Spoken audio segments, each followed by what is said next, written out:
हाय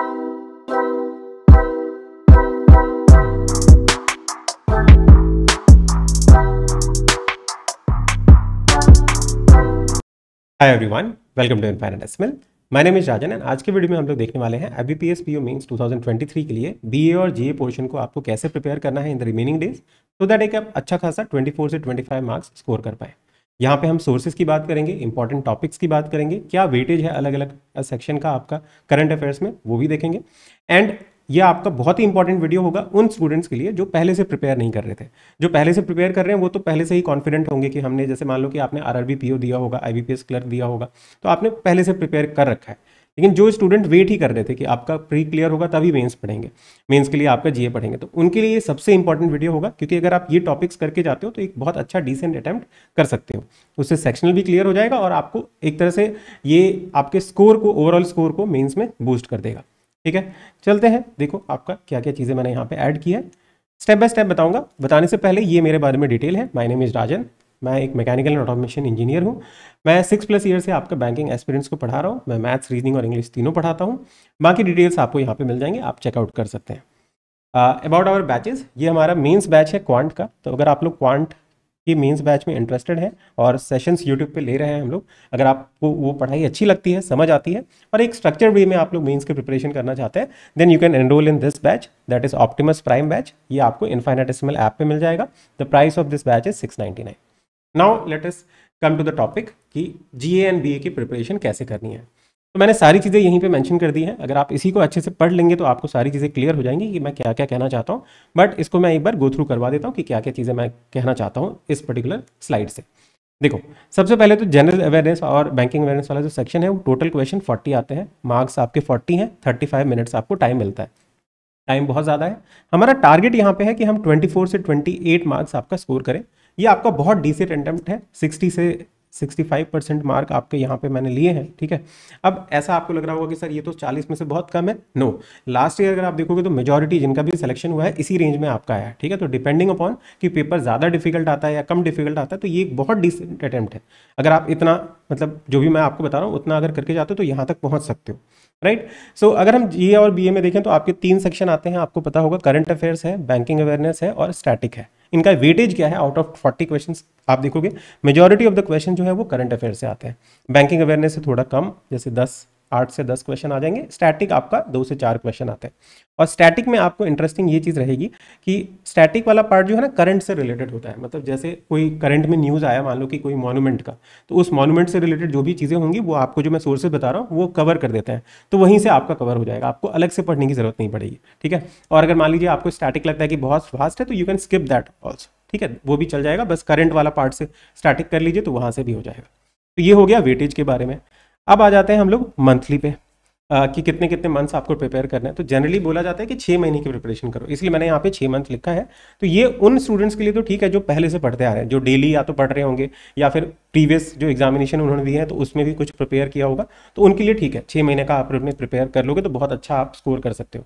but जिन्होंने अब जो अभी प्रिपेयर करेंगे, ठीक है, उनके लिए मैं आपको बता दूं। देखो, मैंने कलर कोडिंग की है, इसका भी मतलब है, ध्यान से देखो, आपको 4 महीने बहुत अच्छे तरीके से करना है। ठीक है, उसमें भी लास्ट के जो 2 मंथ है, that is September and October.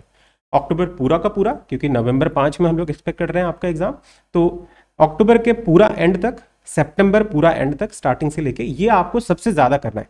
जिन लोगों का अच्छे से प्रिपरेशन नहीं है, जो पहले से प्रिपेयर कर रहे हैं उनका ये प्रिपेयर्ड होगा। ठीक है, जो पहली बार कर रहे हैं ये 2 मंथ को बहुत ज्यादा फोकस करना है, क्योंकि इसका वेटेज सबसे ज्यादा रहेगा। देन उसके बाद आपका वेटेज जो है क्वेश्चंस का जुलाई एंड अगस्त से आएगा, एंड देन रिमेनिंग मंथ्स के आते हैं। ठीक है, ऐसा नहीं है कि मई तक से ही आएगा, मई से पहले से भी आ सकता है। बट अगर हम इंपॉर्टेंट पार्ट्स को देखें तो सबसे ज्यादा इंपॉर्टेंट कौन सा है? सितंबर और अक्टूबर, then you have July and August, and then मई और जून।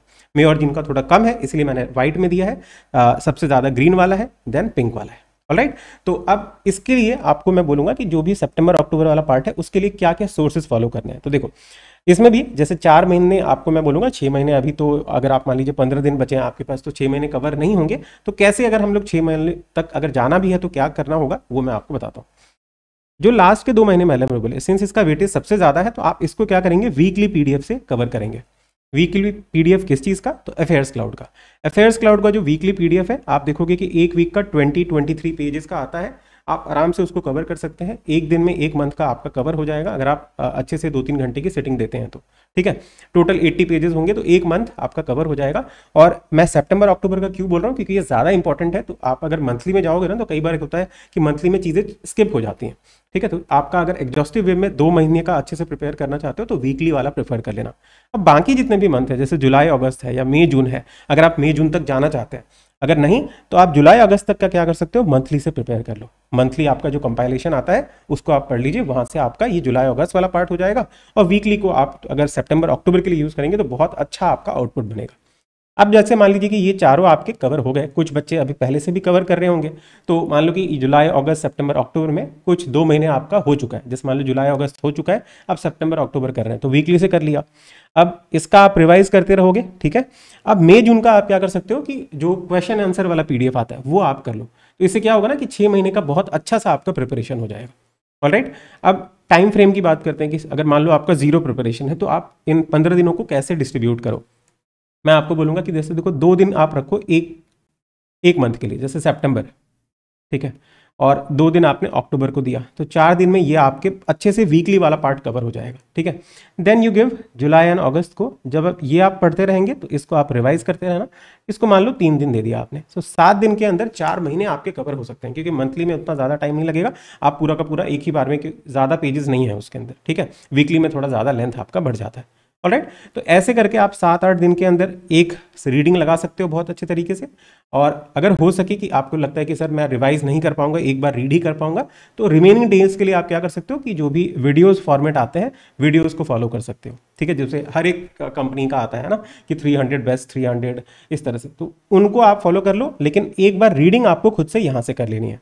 पीडीएफ से आप मंथली वाले से जुलाई अगस्त का कर लो, वीकली वाला सितंबर अक्टूबर वाला पार्ट वीकली से कर लो, एंड देन जो रिमेनिंग डेज है रिवीजन के मोड पे जाने के लिए आप क्या कर सकते हो, वीडियोस का यूज कर सकते हो। तो उस तरह से आपका ये 6 महीने के 6 महीने आपके बहुत अच्छे से कवर हो सकते हैं। मान लीजिए 6 महीने नहीं होते तो 4 महीने तो बहुत अच्छे से कवर हो जाएंगे। और मई जून की जहां तक बात है, आप Q&A वाले पीडीएफ से भी कर सकते हो। ऑलराइट, आई होप आपको सोर्सेज अच्छे से समझ आ गए होंगे, मंथ्स को कैसे करना है वो आ गया होगा। अब जैसे आप लोग पढ़ेंगे, मान लो जैसे वीकली ही पढ़ते हैं या मंथली पढ़ते हैं, तो उसमें क्या क्या इंपॉर्टेंट होगा। आपने देखा है यहाँ पे करंट अफेयर्स का मेजर वेटेज है और स्टैटिक भी उसी से ही रिलेटेड है। तो इससे आपको कौन कौन से टॉपिक ऐसे हैं जो बहुत ज़्यादा इंपॉर्टेंट है, एग्जाम में वेटेज इनका ज़्यादा आता है, आपका टाइम वेस्ट नहीं होगा दूसरे टॉपिक को प्रिपेयर करके। अगर आप इस पर ज़्यादा प्रिपेयर करते हो तो यहाँ से बहुत ज़्यादा क्वेश्चन आ जाएंगे। तो वो क्या है कि जब भी आप करंट अफेयर्स पढ़े तो बैंकिंग एंड फाइनेंशियल अवेयरनेस का जो सेक्शन होगा ना, आप जैसे मान लो कि कंपाइलेशन ही पढ़ते हो, जैसे अभी आपने एग्जाम दिया, आरआरबी पीओ दिया, आईबीपीएस क्लर्क दिया, तो कंपाइलेशन आते हैं ना अफेयर्स क्लाउड के और दूसरे इंस्टीट्यूट के भी। तो कंपाइलेशन में भी आप जाओगे तो स्टार्टिंग में उन्होंने बैंकिंग बैंकिंग न्यूज़ दिए होते हैं, फिर नेशनल न्यूज़, अपॉइंटमेंट्स ऐसे दिया होता है ना। तो उन टॉपिक्स को आप, क्योंकि पीडीएफ खोलोगे तो आपको लग सकता है कि यार बहुत लेंदी है ये, तो टाइम नहीं मिलेगा। मंथली की जहाँ तक बात करूँ तो आप उसमें ये सारे टॉपिक्स को पहले प्रिपेयर कर लो, ठीक है, कि ये मुझे डेफिनेटली करना है। बाकी फिर अगर टॉपिक आपका प्रिपेयर होता है तो ठीक है, एल्स ये तो आपका हो ही जाएगा। ऑलराइट, तो सबसे इंपॉर्टेंट टॉपिक क्या है, बैंकिंग एंड फाइनेंस। इसमें से आपके 12 से 15 क्वेश्चन आपके बनते हैं, ठीक है। देन अपॉइंटमेंट्स आर इंपॉर्टेंट, लेकिन अपॉइंटमेंट्स में भी आपको ना ये ध्यान रखना है कि बैंकिंग स्पेसिफिक जो होगा वो आप ज़्यादा इंपॉर्टेंट को लेके चलना। जैसे मान लो कि आपका भेल या आपका ऑयल इंडिया इन सब का आता है तो स्किप कर दो, उनका अगर आप नहीं भी याद रखते हो तो चलेगा। लेकिन बैंकिंग फील्ड में अगर कोई इंपॉर्टेंट है तो उसको आप जरूर से कर लेंगे। देन MOUs एंड एग्रीमेंट्स जो है बैंकिंग स्पेसिफिक अगर है तो उसको तो बहुत इंपॉर्टेंट तरीके से करना है। गवर्नमेंट स्कीम्स आपका बहुत इंपॉर्टेंट टॉपिक है। आप गवर्नमेंट स्कीम्स में भी ना आपको कुछ ऐसे गवर्नमेंट स्कीम आएंगे जो पहले वाले होंगे, जैसे पुराने, राइट, और कुछ आपका करंट वाला आएगा। तो जैसे 2 या 3 नंबर के क्वेश्चन आते हैं इससे, तो एक आपका मान लीजिए कि पुराना आ जाएगा, बहुत पुराना, जो आप में भी अगर आपको याद होगा तो ठीक है, एल्स नहीं कर सकते। लेकिन अगर आप मान लीजिए कि करंट अफेयर्स वाले पार्ट में आप, जैसे मान लो कि मैं सितंबर का वीकली पढ़ रहा था, वीकली में एक गवर्नमेंट स्कीम के बारे में आ गया, तो उस स्कीम में बहुत सारा डेटा होगा, तो किस चीज़ पे फोकस करना है, तो आप ये देख लीजिएगा कि कब हुआ, कौन से ईयर पे, कौन सी मिनिस्ट्री के अंदर है, टारगेट्स क्या क्या थे, सेक्टर किसको कवर कर रहा है, उसका इंपॉर्टेंस क्या है। इतना आप अगर कर लेते हो तो बहुत अच्छी तरीके से गवर्नमेंट स्कीम आपका कवर हो जाएगा। कोई भी गवर्नमेंट स्कीम की अंदर अगर आप पढ़ना चाहते हो तो ऐसे पढ़ लीजिएगा। Alright, then ranking, report and आपका इंडाइसिस, ये बहुत इंपॉर्टेंट हो जाते हैं। नेशनल एंड इंटरनेशनल न्यूज़ जो बैंकिंग से रिलेटेड आपका होगा तो वो आप जरूर से देख लीजिएगा कि अलग अलग, जैसे मान लो कि कोई ब्रांच आपका सेटअप हुआ है, ये सब चीज़ें, और इन जनरल भी नेशनल और इंटरनेशनल न्यूज़ इंपॉर्टेंट हो जाता है। देन समिट्स, मर्जर, ये सब जो है। और रिसेंट में अभी आपके पास कुछ इंपॉर्टेंट चीज़ें हुई हैं, जैसे Chandrayaan 3, then G20, then chess से रिलेटेड न्यूज़, क्योंकि चेस में भी आपने देखा होगा इंडिया ने बहुत अच्छा परफॉर्म किया था, तो स्पोर्ट्स से रिलेटेड आपका ये इंपॉर्टेंट टॉपिक है। एंड बजट आपको करना है।